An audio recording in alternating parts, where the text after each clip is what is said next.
আমাদের এই দেশে আল্লাহর দ্বীন কায়েম করতে হবে। জমিন আল্লাহর। আমি জিজ্ঞেস করতে চাই, এই লক্ষ লক্ষ জনতার কাছে জমিন কার? আমি খুশি হইতে পারলাম না। আপনারা আল্লাহর নামটা কি জোরে নিছিলেন?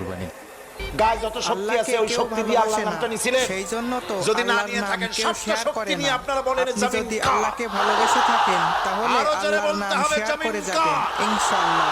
আকাশ কার? বাতাস কার? এ মানব গোষ্ঠী কার? আইন চলবে কার? সুতরাং আল্লাহর আইনের উল্টা ধর্ম নিরপেক্ষতাবাদ, জাতীয়তাবাদ, পুঁজিবাদ, সমাজতন্ত্র মানি না, মানি না, মানি না। আল্লাহর যে ফয়সালা, এই ফয়সালা আপনাকে মেনে নিতেই হবে।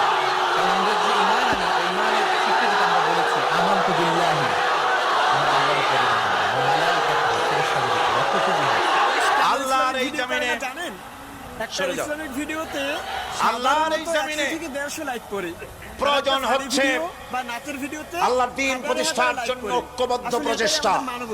এজন্য চাই ওলামা মাশায়েখদের ঐক্য। কি চাই? ওলামা মাশায়েখদের ঐক্য চাই। কথা ঠিক কিনা? একবার দরুদ শরীফ পড়লে 10টা নেকি হয়, 10টা গুনাহ মাফ হয়ে যায়।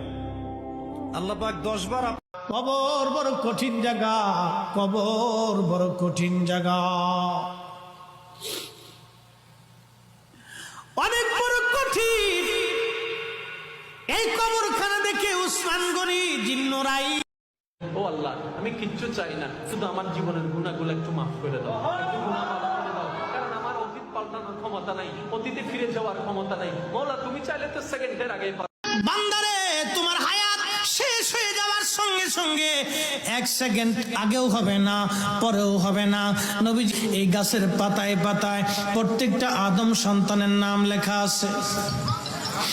নবীজি মানুষ এত অহংকার কেন করে? তারা কি জানে না ঘুম বাংলে সকাল, না বাংলে পরকাল?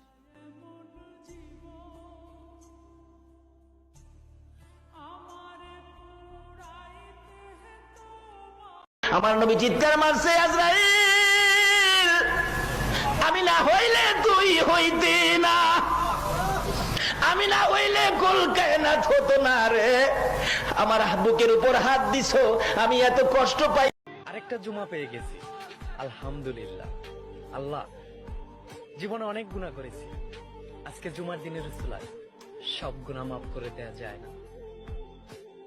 তওবা নামে গাছটি আছে, পাতায় পাতায় লেখা আছে মানুষের হায়াত, সেই পাতা জড়িয়ে